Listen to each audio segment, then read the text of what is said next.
something that parents struggle with on a daily basis. How much screen time for their children is too much? Caitlin Muller is here from Red Door Pediatric Therapy, and she's here to help us set some guidelines and do what's best for our children. Good morning. Good morning. It's an age-old, well, I should say age-old. It's not that long that parents have really had to start monitoring and making sure they keep track of that, isn't it? Right. I know when we were kids, it was the TV time. Television. You know, don't sit too close to it. Don't sit too close, and are you going to spend all Saturday watching that thing? And it's just gotten worse as time has gone on because now everything has a screen involved. Yep. So the American Academy of Pediatrics has released recommendations for screen time, and they define screen time as media used for entertainment. So they're not talking about like computer for homework. Okay. So if you're doing a research paper online, that doesn't count as such. Yep. And so they recommend that for 18 months and younger to try to avoid any screen time other than video chatting. So like FaceTime or Skype for like a parent who's out of town or a distant relative. Okay. But 18 months and younger, they say no screen time at all. None at all. Yep. And then when you get 18 to 24 months, they say you can start to introduce some high quality programming. And they want to recommend that the parents sit and watch with the child to supplement that learning. Okay. And then 2 to 5 years old, they say that you want to keep it to those high quality programs, but limit it to 1 hour per day. And then 6 years old and up, they say to just place consistent limits on screen time.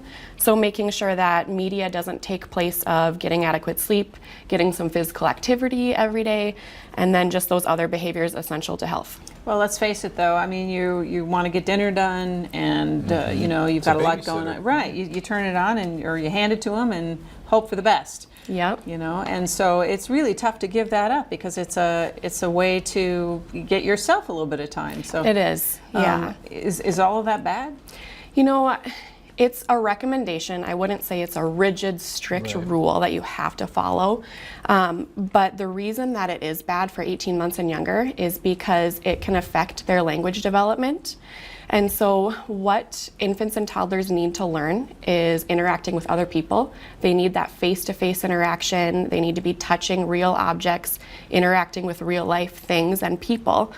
And so the problem with screens, 18 months and younger, isn't really about what your child's watching. It's what they aren't doing during that time. Okay. It's the dexterity and the coordination and things like that they could be building rather than sitting here. When you talk about high quality programming, what are you talking about? So for high quality programming, you want to be on the lookout for those shows that teach real life content.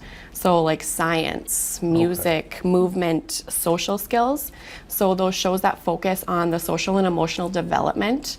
So looking for characters that depict, friendly people that work well as a team, that cooperate.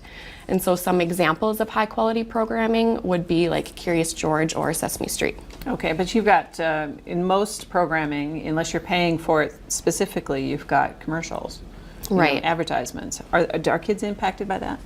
I would think so. Yeah, I would think that goes into that amount of screen time that you want to make sure that you're, limiting your child. So that 1 hour per day from 2 to 5 years old, and just being really conscious of what your children are seeing. You think back to when we were growing up. I mean, whether it was Tricks or for Kids or whatever those commercials were on during the cartoons, they very much drove our parents nuts because that's what we wanted. So absolutely. Before Christmas when the ads would come out, and you wanted everything that you saw. Right. Now, setting guidelines as kids get older. I know that some parents will say phones on the counter by 8 o'clock, or the iPads, we're putting it away at a certain time. How difficult, and I know it varies from family to family, but how difficult is that to monitor A and enforce B? It is difficult, and it's kind of that fine line between, not wanting to enforce too much and be too rigid with those rules and recommendations, but also being conscious of making sure that your child is getting, physical activity, outside time, those other things that are necessary for health and well-being. So I think it's just being conscious of that fine line, and every family is different, every kid is different. Okay, so if you notice that the child is too attached to a device already, just yanking it away seems like that would be harsh. But what do you recommend? I think that it isn't good to just yank it away right away. Maybe kind of easing into a new routine. So limiting it a little by little every day until you get to where your family wants to be. Trying to back it off to an hour per day, or, you know, if you have an older child, maybe, you know, 2 hours a day. So yeah, I wouldn't say just yank it away right away.